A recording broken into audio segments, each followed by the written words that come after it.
All right, let's talk a little sports. NCAA tournaments going on. I watched the women's too. I watched a couple of women's games. Tennessee came very close to coming back, but they lost. So uh, they're out of it. But I watched St. Mary's yesterday, 2 days ago. St. Mary's that defense, because I don't think they're not able to like score a lot of points, right? So they can keep games close with that full court defense and getting boards. They can beat anybody left in this tournament. They play North Carolina today. Obviously, Duke won last night. So we'll see where this goes. But you know, typically people don't play a lot of full court. Just periods of the game. But if you go a whole half playing full court press and not getting beat, one or two passes can beat a full court. And you get a layup, you get a dunk, and it's like, okay, let's check out of this so we can, stop giving up layups and dunks. Or, you don't get a lot of turnovers from it, so it's like, okay, this is wasting our time. Let's move on to something else, a zone, or just play regular.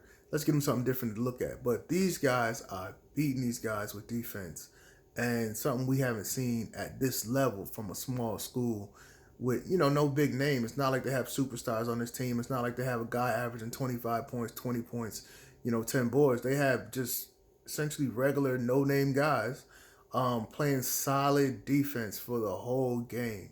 And if you can do that without fouling, and that's the key, without fouling, um, it's going to be tough to beat. They have a tough game today in North Carolina. North Carolina's a explosive team offensively. And they play great defense too. So that could be tough. But I think with that defense and the way they're able to corral you once you inbound the ball, it's different. It's totally, it's something we've never seen before. And those guys, especially that coach needs to be commended because he's doing a lot with, you don't want to say a little, but he's doing a lot with, it's if I'm going to game and knowing this guy going to be 20 points, this guy going to be 15, but you going in the game where like all I got is defense. If we keep the game close, we can win this sucker. And that's what he's preaching. All we got, I got some guys that just want to play basketball. We don't want to drop 20 points, dunk on you. All that other stuff is for them. But, it's great. And it's great to see, especially from a smaller school, black coach. A lot of the players, you can tell they love each other and they play for each other. So that's great. And the other thing is, anybody see Udonis Haslam arguing with Jimmy Butler in Miami the other day? It's interesting to see a team in first place with all these issues. They've been in first place for a while. They're in first place and they're arguing. They lost a few games, couple of issues, but I think they're concerned about the outside, right? They see, okay, well, Kyrie's going to be able to play every game, so we might have to play Kyrie and the Nets and a healthy KD, healthy Kyrie, explosive KD and Kyrie, in the playoffs. We see the synergy with Harden and Embiid coming together.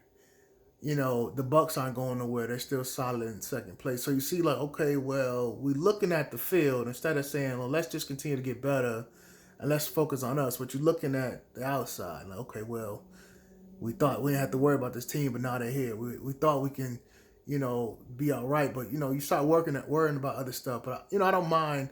I think when you're going towards a goal, you should always understand emotion going to be part of that. And when you're on a team like that, I like a little, fighting. Not arguing, fussing, and fighting physical, but I'm talking about just words. You could tell Eric Spoelstra respects and Jimmy Butler and those guys respect each other and Haslam and stuff like that because they built a lot together. But I think they're concerned about the same thing that a lot of people are saying. I've been saying it too, is they've been successful the last few years and have gotten nothing out of this. They haven't made the finals. They haven't won a championship. They haven't been able to compete for a championship. And they have the talent.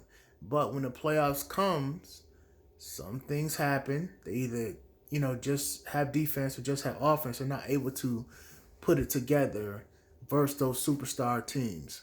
So it'd be interesting to see what they can do this year. I didn't pick them. So I don't know if they're going to that's going to change. But I think now they're concerned more about, the window closing. Guys are free agents. Guys don't like each other. So it's like, okay, well, even if I'm not a free agent, I'm going to demand a trade. Eric Spoelstra maybe like, I'm ready to, go somewhere else, do something else, have a change. Pat Riley may be involved in this. You never know. Pat Riley may be saying, this is the last year I'm gonna put all this money in these guys. I want to make a trade and get either younger or get another superstar, or get a different coach. You never know who's involved in the behind the scenes stuff. So I didn't mind, the arguing, the fussing, the fighting. Um, I think the funniest part is Udonis Haslam had a back brace. Talking about he about to beat up Jimmy Butler. I'm like, man, pay 2 minutes a game, got a back brace on. Talking about you beating somebody up. I'm like, okay, Udonis, come on, man. Just, know your position, man. He there to, keep young boys in check and, keep everybody in line in the locker room.